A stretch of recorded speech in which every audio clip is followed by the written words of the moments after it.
আসসালামু আলাইকুম সুপ্রিয় দর্শক, আপনারা দেখতে পাচ্ছেন আজকে আমরা আলু জমিতে একটা প্রবীণ কৃষককে পেয়েছি।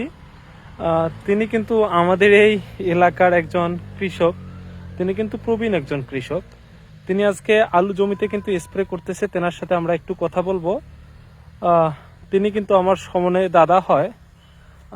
তেনার নাম হচ্ছে মন্টু। আমরা সব সময় তেনাকে মন্টু দাদা বলেই ডাকি। আচ্ছা দাদা, হ্যাঁ, ওই যে আপনি আজকে আলু জমিতে স্প্রে করতেছেন, এটা কি দিয়ে স্প্রে করতেছেন? ওই জাস পাউডার। জাজ পাউডার দিয়ে স্প্রে করতেছেন। হ্যাঁ, এই পাউডারটা দিয়ে স্প্রে করলে আলুর গাছের কি উপকারে আসবে? আলুর গাছ ওই কালা হবে। আলুর গাছ কালো হবে, হ্যাঁ, আর অন্য কোনো কাজ নাই?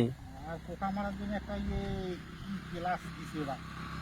পোকা মারার জন্য কি প্লাস দিছে এটা আপনি জানেন না? Cotton plus. নাও জানি। আচ্ছা, হোক, সমস্যা নেই।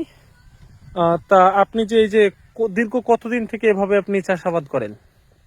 ও, আমার তো এই সবগুলো বহুদিন থেকে আয়ুবের আমল থেকে আবাদ করি আমি। আলু, আদা। আইয়ুব আইয়ুব খানের আমল থেকে আবাদ হয় হ্যাঁ, আপনার? আমি তখন থেকে আবাদ সেই করি। পাকিস্তান আমল থেকেই? পাকিস্তান আমল থেকে। ওহ, দারুণ। তা আপনি যে এই যে সেই সময় থেকে আপনি চাষাবাদ যে করেন, সেক্ষেত্রে আপনার কি মনে হয় এই কৃষকে, এই বাংলাদেশে কি আমাদের কৃষকের কি কোনো মূল্য আছে?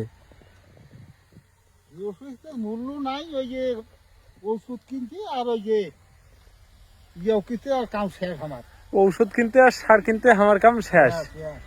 তাতে আমার কৃষকের কিন্তু কোনো মূল্য নাই, মুনাফা বেশি হয় না। মুনাফা বেশি হয় না। তাতে যে আপনি যে এই আলুটা চাষ করছেন, এটা কি আলু চাষ করছেন? এটা বগুড়াই পাটুনি। বগুড়াই পাটুনি আলু চাষ করছেন।